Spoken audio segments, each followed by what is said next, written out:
Hola y bienvenidos a Palabra y Presencia con Jorge Sanabria. Muchas gracias a todos aquellos que nos vuelven a visitar. En el día de ayer hablábamos del hijo pródigo como tal, cómo su falta de entendimiento en su identidad lo llevaba a intentar de explotar la gracia, de tomar beneficio, cómo las cosas que pasó estaban diseñadas para traerla de vuelta a la casa de su padre. En el día de hoy la porción bíblica se encuentra en Lucas 15. Vamos a estar leyendo desde el capítulo 25 hasta el capítulo 32 y leemos la palabra con la bendición del Padre, del Hijo, del Espíritu Santo. Amén. Y dice: y su hijo mayor estaba en el campo, y cuando vino y llegó cerca de la casa, oyó la música y las danzas, y llamando a uno de los criados le preguntó qué era aquello. Él le dijo: tu hermano ha venido, y tu padre ha hecho matar el becerro gordo por haberle recibido bueno y sano. Entonces se enojó y no quería entrar. Salió por tanto su padre y le rogaba que entrase, mas él respondiendo dijo al padre: he aquí tantos años te sirvo, no habiéndote desobedecido. Jamás y nunca me has dado ni un cabrito para gozarme con mis amigos. Pero cuando vino tu hijo, que ha consumido tus bienes, con rameras has hecho matar para él el becerro gordo. Él entonces le dijo: tú siempre estás conmigo, y todas mis cosas son tuyas. Mas era necesario hacer fiesta y regocijarnos, porque tu hermano era muerto y ha revivido, se había perdido y es hallado. La palabra es bendecida. Vamos a orar en estos momentos. Padre, en el nombre de Jesús, venimos ante tu presencia. Te adoramos, Dios. Te bendecimos, te glorificamos, te exaltamos. En esta hora, Padre, vamos a comenzar, Señor, a enseñar tu palabra. Te pedimos que nos ayudes a enseñarla con pasión, con sabiduría, para beneficio de nuestras vidas y de aquellos que están escuchando, Señor. Que tu palabra liberte, que traiga entendimiento, que tu palabra, Dios, haga aquello para lo cual fue enviada, tal como tú lo dices, Señor. En esta hora, Espíritu Santo, toma control y trae revelación de tu palabra, trae inspiración, trae sabiduría. En el nombre de Jesús hemos orado. Amén. Como dijimos al principio, en el día de ayer discutimos la situación del hermano menor. En el día de hoy estamos hablando del hermano mayor. Ya en este punto del relato bíblico, el hermano menor ha recobrado sus sentidos, ha decidido regresar a casa. Ha ensayado 1000 veces lo que le va a decir al padre, cosa que no tuvo oportunidad. El padre de la familia, con gran rapidez, le restituye su posición, lo recibe en la casa. Mientras todo esto está aconteciendo, su otro hermano se encuentra afuera trabajando. Se encontraba haciendo aquello que se suponía debía hacerse. Se encontraba siendo productivo, se encontraba siendo fructífero. Si usted se detiene, puede ver que estos dos hermanos son los dos extremos de la moneda. Uno se fue y malgastó sus bienes, mientras el otro estaba extremadamente enfocado en las cosas que hacía. En el Evangelio, todos los extremos son malos. La vida cristiana no está diseñada para vivirla bajo regulaciones, bajo restricciones, bajo limitaciones o imposiciones. Cuando iniciamos algo, cuando comenzamos a hacer algo, y sea lo que sea orar, sea leer la palabra, sea ayunar, sea predicar, sea enseñar, sea lo que sea que iniciemos, inspirados por el Espíritu Santo, para la gloria de Jesús, y lo convertimos en una imposición, lo convertimos en una obligación. Hemos sacado esto que era una bendición, esto que era para glorificar al Señor, y hemos creado una ley. Y la palabra enseña que donde quiera que tú impones una ley, invitas muerte, porque la ley estaba diseñada para señalar la incapacidad del hombre para hacerlo, mientras la gracia en Jesús nos provee el beneficio de la llegada del Espíritu Santo en nuestras vidas, que nos capacita para hacer aquello que Dios nos llama. Y aquí estaba el hijo mayor en sus obligaciones. El hijo mayor estaba trabajando en sus regulaciones, estaba trabajando en sus imposiciones. ¿Cómo sabemos que estas cosas han sido autoimpuestas? ¿Cómo sabemos que el hijo mayor ha entrado en regulaciones? Muy sencillo, porque Cuando regresa, antes de abundar en su reacción con el hermano, vamos a saltarnos unos versos y hablar de su conversación con el padre para que usted entienda este punto que deseo expresar. Cuando él regresa, le dice a su padre: todo este tiempo te he servido, todo este tiempo he hecho lo que debía hacerse, todo este tiempo he estado trabajando, todo este tiempo he estado haciendo aquello que tenía que hacerse en el momento que tenía que hacerse, cuando debía hacerse, cómo debía hacerse. Y a mí no me has dado ni un cabrito. Ahí sabemos que el hijo mayor estaba operando en regulación y no en amor. Porque la Biblia enseña que cuando tú trabajas, esperas un salario. Él había dejado de servir por amor y había entrado a laborar. Porque cuando tú laboras, tú esperas. Cuando tú laboras, cuando tú trabajas para alguien, tú tienes derecho a una compensación. La mentalidad del hijo mayor era una mentalidad de trabajo compensación. Yo hago para recibir algo a cambio. Yo hago para beneficiarme de algo. Y como eso no estaba aconteciendo o no había acontecido hasta este momento, ahora que lo ve en la manifestación de la gracia, le molesta.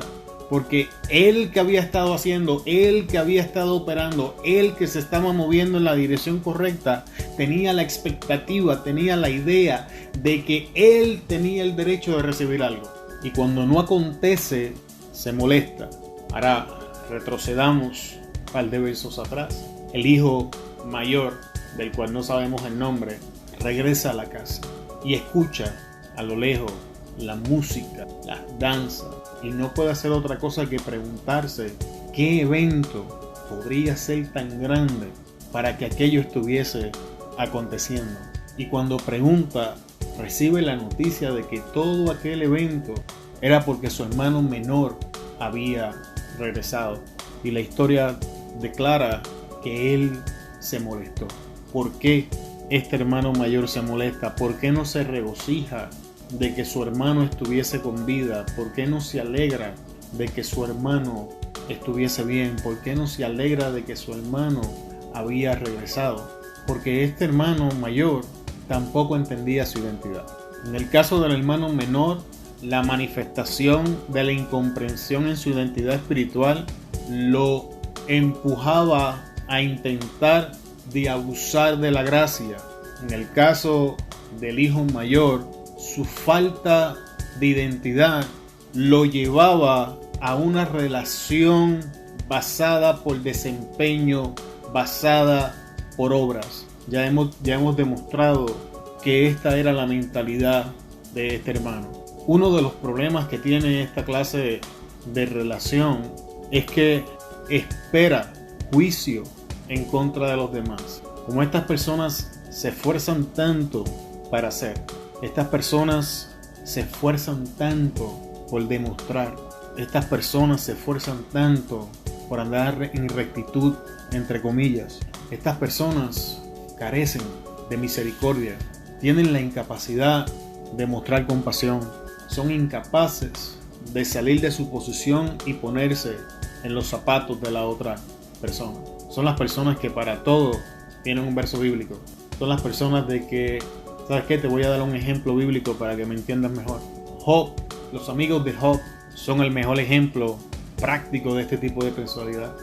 Cuando Job entra en la calamidad que le comienza a acontecer en su vida, en un momento dado 3 amigos de Job llegan y después de guardar silencio, creo que era entre 1 y 3 semanas, no recuerdo, comienzan a abrir su boca y comienzan a decirle a Job que todo lo que estaba aconteciendo en su vida era porque había pecado, que todas las desgracias que estaban aconteciendo en su vida él las merecía, que todas las desgracias, que toda la situación, que todo aquello era producido porque Job se había desviado del camino.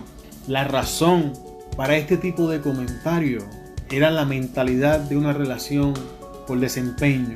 Ante estas personas, una relación con Dios depende de cómo ellos desempeñan, dependen de cuánto tiempo oran, depende de cuánto tiempo ayunan, depende de cuántos versículos bíblicos se saben, dependen de cuánto predican, qué tan bien predican, a cuántas personas le predican, cuántas personas alcanzan. Estas personas siempre están midiendo el éxito por esta clase de cosas. Estas personas tienen un sentido de superioridad. Estas personas no entienden que estas cosas pasan en la vida para que las personas enderecen su camino o para catapultarlas al próximo nivel o para eliminar algo que sirve de problema que está impidiendo que crezcamos en el reino. Sin embargo, estas personas todo se lo adjudican al pecado, a la debilidad, a lo hiciste mal o al diablo. Y esa es la mentalidad del hijo mayor. Cuando tú no entiendes tu identidad en Cristo, constantemente vas a intentar completar tu salvación. Vas a ser incapaz de aceptar que lo que Cristo hizo es perfecto, que no necesitas que le añadas, que eres salvo por gracia. Aunque ores 5 minutos al día, tu salvación está segura en Jesús.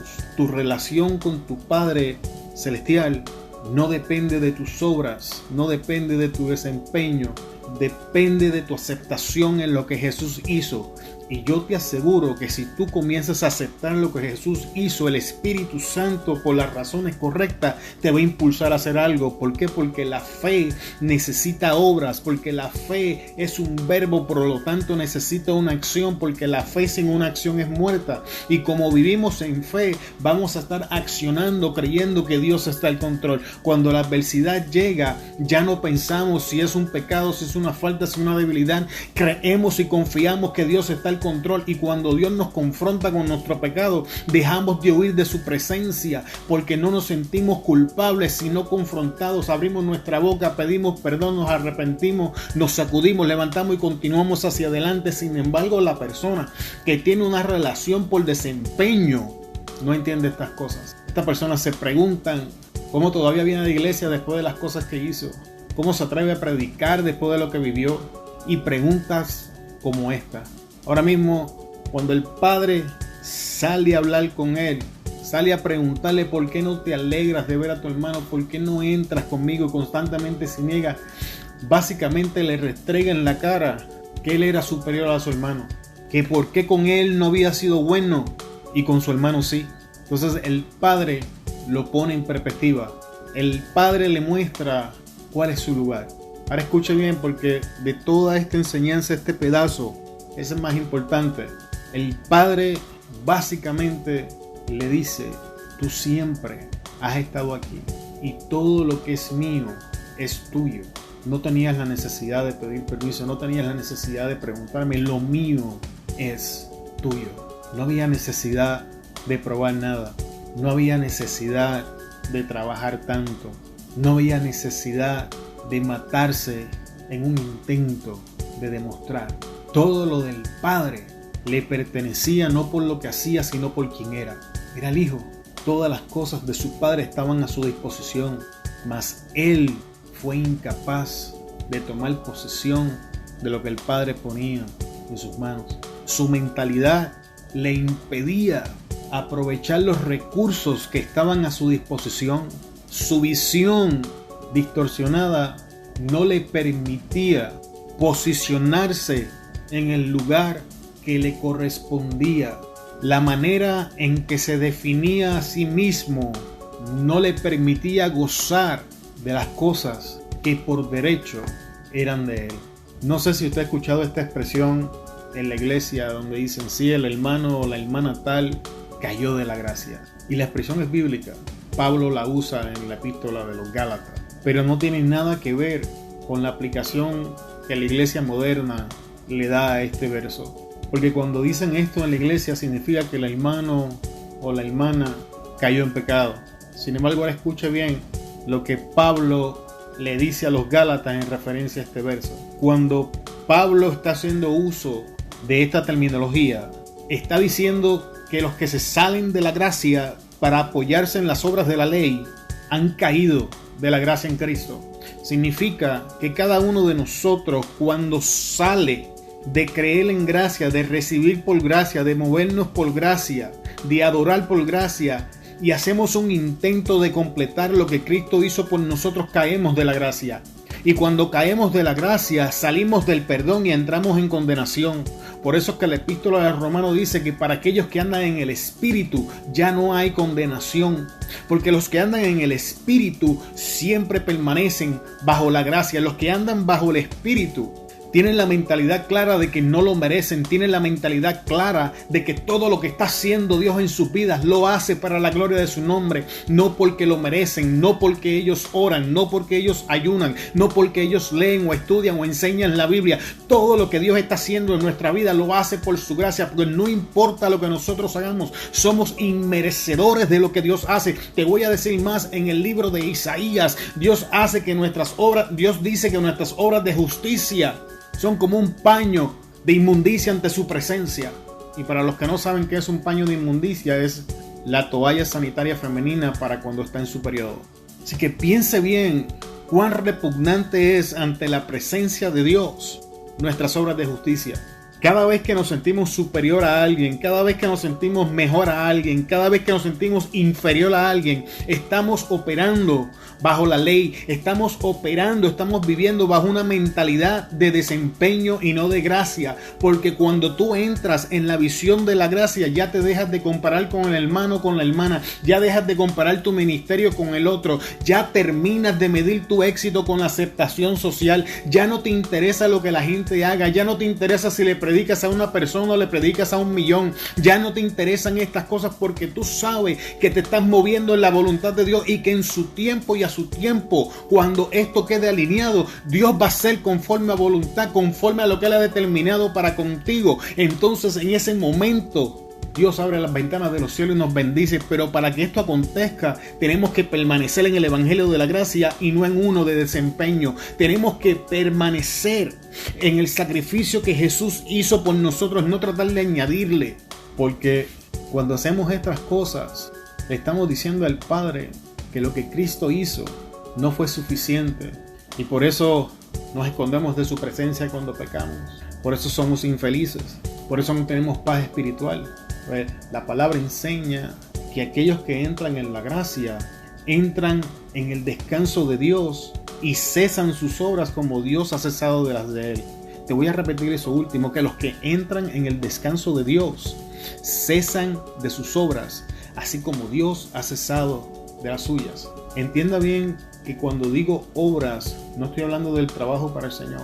Las obras, estos intentos, estas intenciones, estas cosas que hacemos para tratar de ganarle el favor inmerecido de Dios. Dios el Padre cesó de sus obras en el momento que Cristo entró al mundo a hacer la transición de la ley a la gracia. Y hoy por hoy estamos en el ministerio del Espíritu Santo, donde por gracia Jesús es formado en nosotros cada día. Amigo, medite en su identidad. Usted es hijo de Dios. En el momento que usted confesó a Jesús, usted fue convertido hijo de Dios. Usted es coheredero con Cristo. No hay necesidad de continuar intentando ganar el favor de Dios, porque Dios ya le favorece. Dios ya está complacido con usted. Este principio bíblico lo vemos en el bautismo de Jesús. Dice la Escritura que cuando Jesús salió de las aguas y el Espíritu Santo bajó como paloma, se escuchó la voz del Padre en el cielo que decía: este es mi Hijo amado en quien tengo contentamiento. Otras versiones usan complacido, a él oír. En este punto bíblico, Jesús no había hecho ni un milagro. Dios ya estaba complacido con Jesús porque era su Hijo. Dios ya está complacido con usted porque, aceptando lo que Cristo hizo, usted es su hijo.